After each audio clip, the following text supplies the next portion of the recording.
ایک راوی ہے، امام کی بارگاہ میں حاضر ہوتا ہے، امام دہم علیہ السلام کی بارگاہ میں، اور ان سے عرض کرتا ہے کہ میں نے سنا ہے کہ ائمہ کی نیابت میں طواف نہیں کرنا چاہیے۔ اس نے جو سنا تھا وہ تقریباً ہم میں سے بھی بہت سے لوگوں نے کچھ ایسا ہی سنا ہوا ہے۔ اس لیے ہم کبھی کوئی چیز امام ائمہ کو ہدیہ نہیں کرتے، کیونکہ ہم نے اپنے مرحومین کے لیے تو ہم ہدیہ کر دیتے ہیں، کوئی فاتحہ کبھی پڑھ دیتے ہیں، کبھی کوئی قرآن خوانی کر دیتے ہیں، لیکن ہم بالحیث العموم اپنے معاشرے کی بات کر رہے ہیں، ہم ائمہ کو کبھی قرآن پڑھ کے ہدیہ نہیں کرتے، اس لیے کہ ہم نے یہی سنا ہوا ہے کہ ائمہ کو ہدیہ نہیں کیا جاتا۔ اس نے آ کے امام سے پوچھا کہ میں آیا طواف کروں، مستحب طواف کروں اور اس کا ثواب ہدیہ کروں ائمہ کو، یہ صحیح ہے؟ میں نے سنا ہے کہ صحیح نہیں ہے۔ امام نے فرمایا نہیں، تو نے غلط سنا ہے، ائمہ کو ہدیہ کیا جا سکتا ہے۔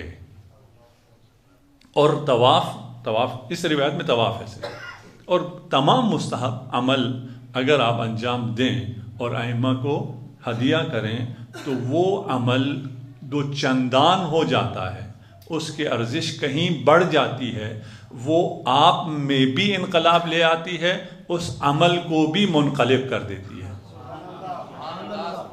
یہی قرآن پڑھ رہے ہیں، اگر میں امام زمانہ کی نیابت میں قرآن پڑھ رہا ہوں وہ پڑھنا اور ہے، اگر میں خود پڑھ رہا ہوں تو وہ پڑھنا اور ہے۔ اگر میں یہ سمجھ کر کہ میں یہ جو قرآن پڑھ رہا ہوں یہ امام کی نیابت میں ہے، تو پھر جس طرح میں عام طور پر قرآن کی تلاوت کرتا ہوں اس طرح تلاوت نہیں کروں گا۔ اگر امام میرے ذہن میں ہیں تو میں ایسی تلاوت کروں گا جو امام کو ہدیہ کیے جانے کے لائق ہو۔ یہ ایک ہماری طرف سے، اور وہاں جہاں یہ عمل قبول ہوتا ہے، ایک دفعہ آپ کے نام سے عمل جاتا ہے، ایک دفعہ امام کے نام سے وہ عمل وہاں پہنچتا ہے۔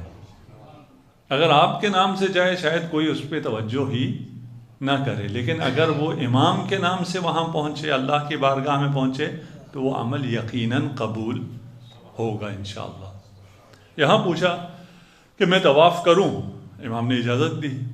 وہ راوی کہتا ہے میں روٹین میری تھی کہ جب بھی میں مکہ جاتا، اور ظاہراً وہ مکہ کے قریب کے کہیں کا رہنے والا ہے راوی، اور وہ ہر دفعہ اپنی روٹین یہ بناتا کہ ایک دفعہ رسالت مآب کے لیے ہدیہ کرتا، پھر امیر المومنین کے لیے، اسی طرح تمام ائمہ کے لیے، اور امام دہم کے امام ہادی علیہ السلام کے نیابت میں بھی وہ طواف کرتا تھا۔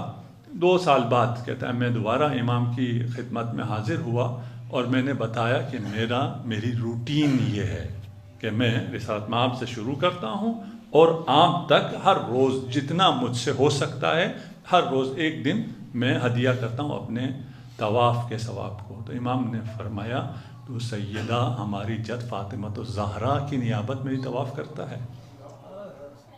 تو اس نے کہا نہیں، میری روٹین میں شامل نہیں ہے۔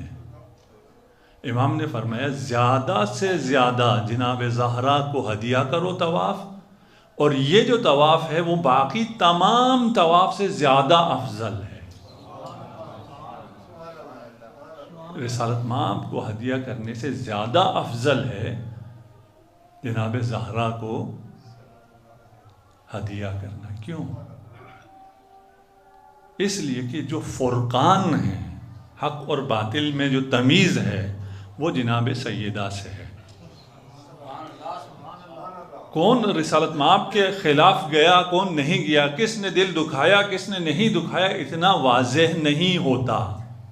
ہمارے لیے بہت واضح ہے لیکن عام لوگوں کے لیے اتنا واضح نہیں ہے، لیکن جناب سیدہ پہ آ کر یہ بات انتہائی واضح ہو جاتی ہے۔ برہان ہیں، آپ واقعاً فرقان ہیں، فرق پتہ چل جاتا ہے کون حق ہے اور کون باطل ہے۔ اچھا، آپ طواف کر رہے ہیں، آپ میں سے اکثر لوگوں کو